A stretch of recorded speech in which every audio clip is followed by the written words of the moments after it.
आप सबके नमस्ते बा, प्रणाम बा, जय श्री राम बा। हमारे वीडियो में बनल रहे कोई और ये वीडियो में बात कर ली हमनी के जो अभी हमनी के छठ महापर्व बीतला, वो छठ महापर्व में कई गो गाना आयल हा, जौन गाना कितना लोग के दिल में जगह बनैले बा और कितना कमाल के बा, ओकरे आज कंपेयर कइल जाई। केहू के बुरा नहीं खे माने के।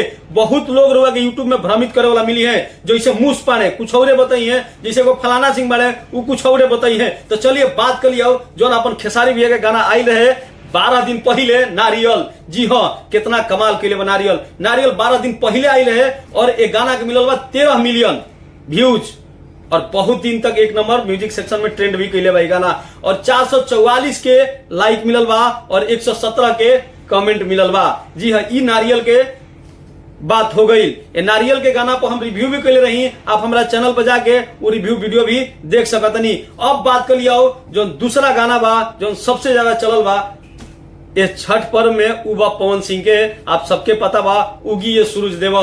ये गाना 6 दिन पहले आयल रहे और एकरा मिलल बा 12 मिलियन व्यूज और 383 के लाइक और 78 के कमेंट मिलल बा। जी हाँ, ये गाना 6 दिन पहले आयल रहे और जो नारियल बा वो 12 दिन पहले आयल रहे। और कौन गाना रुआ लोग की कितना पसंद आयल बा हमारा कमेंट बॉक्स में जरूर कमेंट करे को हुई और वीडियो कैसा लागल लाइक करके बतावे को हुई। जी हाँ, अब बात कर लिया जौन खेसारी भैया के दूसर का गाना आई रहे पटना के घाट, जो विवाद होके से बच गई रहे, उहे पवन सिंह के भी गाना आई रहे पटना के घाट। अभी दोनों गाना पे भी रिव्यू कैले रही, एहू दोनों गाना के रिव्यू हुआ हमारा चैनल पर जाके देख सकतनी। अब पहले बात कर लिया पहले आई रहे खेसारी भैया के पटना के घाट, तो पहले खेसारी भैया के गाना के बात कर लिया।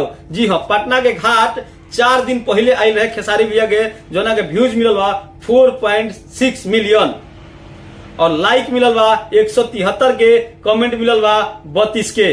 जी हाँ, ये गाना कब आई रहे 4 दिन पहले आई रहे और 3 दिन पहले यानी ओकरा दूसर के दिन पवन सिंह के गाना आई पटना के घाट। वो गाना के मिलल बा 6.5 मिलियन व्यूज और 199 के लाइक और 53 के कमेंट। जी हाँ, ये दोनों गाना के जो बात रहे रुआ लोग के बता देनी, एकदम फैक्ट बा, क्लियर बा, रुआ जाके चेक कर सकतनी।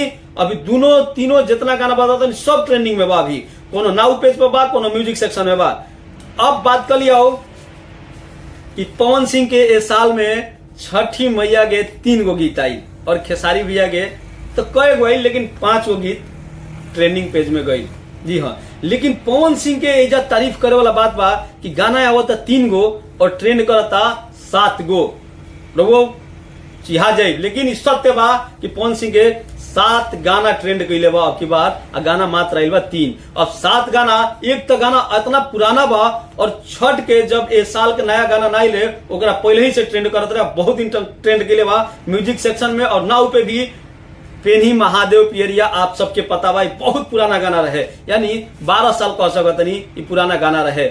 ओकरा बाद अब 7 गो को हम तो एगो गाना जो अभी भी नाउ पेज पर 1 नंबर पर ट्रेंड कर रहा बा छठ पूजा स्पेशल, और ओह में पवन सिंह के एगो गाना बा जोड़े जोड़े फलवा, जोना पर हम एक बार पहले ही छठ पूजा से पहले ही जब कोनो नया गाना ना आयल रहे भोजपुरी छठ गीत पवन सिंह और खेसारी भैया के, तब हम एगो वीडियो बनैले रही कि नंबर 1 अभी तक छठ के गाना कौन बा और में हम डलले रही जोड़े जोड़े फलवा।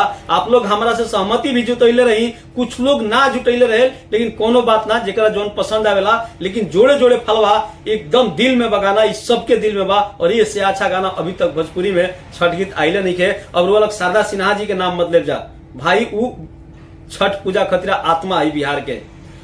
रउआ लोग हमारे पूरा वीडियो देखनी जा, हम केहू के शिकायत नहीं करत, केहू के कमेंट में केहू के ऊपर ताना बाना नहीं मारेगे।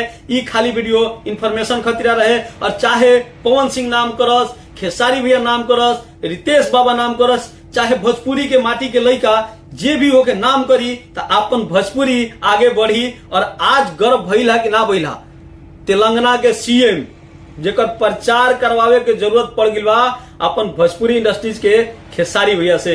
एक दिन हम तो कहत नहीं, अमेरिका के जौन ट्रम्प बने, लंदन के जौन ऋषि बने बनल बने ना, या ब्रिटेन के, उ लोग के भी प्रचार करे खातिर अपन भोजपुरी के लाल के बुलावे के पड़ी।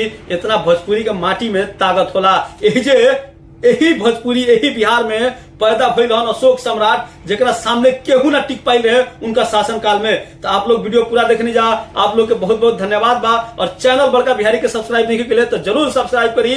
भोजपुरी के बाद भोजपुरी में करे वाला भोजपुरी के बेटा रउआ लोग के कभी भी शर्मिंदगी ना महसूस होके दी। जय श्री राम।